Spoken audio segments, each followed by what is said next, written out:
जिला पंचायत भवन में दुर्बल वर्ग कल्याण, अनुसूचित जाति एवं जनजाति कल्याण तथा सांस्कृतिक क्रियाकलाप के लिए आज विशेष कार्य योजना तैयार की गई है, जिसमें निर्णय लिया गया है कि विभिन्न जनजातियों के आवश्यकता को देखते हुए बाबा साहेब अम्बेडकर नाम पर एक संस्कृत भवन का निर्माण किया जाएगा। समय समय पर होने वाले कार्यक्रमों के लिए पहुँचने वाले विभिन्न दलों के ठहराव व प्रशिक्षण व अन्य कार्यों के लिए भवन की आवश्यकता को देखते हुए बाबा साहेब अम्बेडकर के नाम पर एक भवन का निर्माण किया जाए। वहीं इस योजना के अंतर्गत आने वाले 15 गांवों को मॉडल के रूप में विकसित करने का भी निर्णय लिया गया है, जिसके लिए शासन से प्राप्त होने वाले 3 करोड़ में से राशि आहरण किया जाएगा। आज की बैठक में विशेष रूप से जिला पंचायत उपाध्यक्ष संजय नेताम, समिति के अध्यक्ष सहायक आयुक्त आदिवासी BR सुखदेव के साथ ही जिला शिक्षा अधिकारी करमन खटकर विशेष रूप से उपस्थित थे। बैठक में सर्वसम्मति से निर्णय लिया गया कि दुर्बल कल्याण, अनुसूचित जाति एवं जनजाति कल्याण, सांस्कृतिक क्रियाकलापों हेतु जिला के विभिन्न पिछड़े वर्ग के लोगों के उत्थान के लिए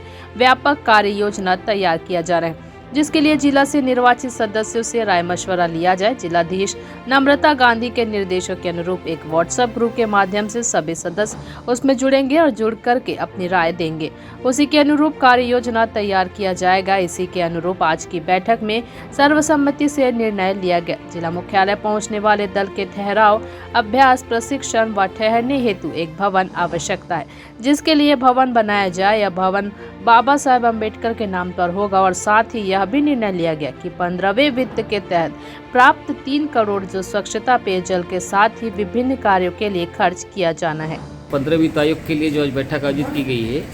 उसमें दुर्बल वर्गों के कल्याण के लिए, अनुसूचित जाति जनजाति के कल्याण के लिए कार्य योजना बनाने का हम लोग बैठक रखे थे, जिसमें हमारे माननीय संजय नेताम जी उपाध्यक्ष जिला पंचायत और सामरे अधिकारीगण जो निर्धारित हैं वो लोग उपस्थित हुए। और हम लोग अनुसूचित जाति जनजाति पिछड़े वर्गों के कल्याण के लिए योजनाएं बनाएंगे, जिसमें कमार भुंजिया को हम लोग विशेष रूप से प्राथमिकता देंगे तथा 15 मॉडल आदर्श गांव गरियाबंद जिले में बनाए जा रहे हैं, उसमें करेंगे। साथ में सांस्कृतिक भवन गरियाबंद में एक विशाल सांस्कृतिक भवन हो, उसके लिए बाबा साहब अम्बेडकर के नाम से एक भवन निर्माण कराने का सर्वसम्मति से निर्णय लिया गया है, ताकि एक जगह सारे कलाकार लोग हमारे आते हैं, चाहे सुआ के हो, कर्मा के हो, पंथी के हो, कमार के हो, भुजिया के नृत्य हो, सब जगह एक जगह प्रदर्शन किया जा सके। तो आज की बैठक प्रथम बैठक है, इसमें व्हाट्सएप ग्रुप में करके आगे कार्य योजना बनाने का पूरे निर्णय लिया गया है, जिसमें हमारे संजय नेताम जी के मार्गदर्शन विशेष महत्वपूर्ण रहा है। दुर्बल वर्गों के कल्याण और विशेष रूप से जो हमारे अनुसूचित जाति जो कमार भुंजिया के हैं, आदिवासी क्षेत्र में जितने भी लोग निवासरत रहते हैं, उन क्षेत्रों के विकास के लिए और सांस्कृतिक क्रियाकलाप को लेकर के यहाँ पे विशेष चर्चा हुई है। आज जो बैठक थी वो 15वीं तारीख को लेकर के बैठक थी। उसमें जो राशियाँ मिली हुई है दोनों विभागों को, सांस्कृतिक क्रियाकलाप एक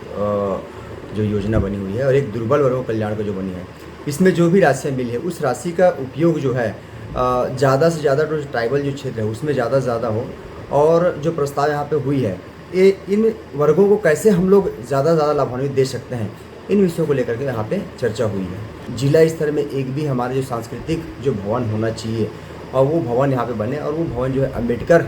डॉक्टर भीमराव अम्बेडकर जो संविधान निर्माता है उसके नाम से भवन होनी चाहिए। जैसे जिला स्तर में कई प्रकार के जो कार्यक्रम होती है, जैसे हमारा ट्राइबल नृत्य होता है, कमार भुंजिया का नृत्य होता है, पंथी नृत्य होता है, तो आकर के जो कम से कम पूरी जो कार्यक्रम हो वो कार्यक्रम जो है इस भवन में होनी चाहिए। इसके लिए विशेष तौर पर चर्चा हुई है।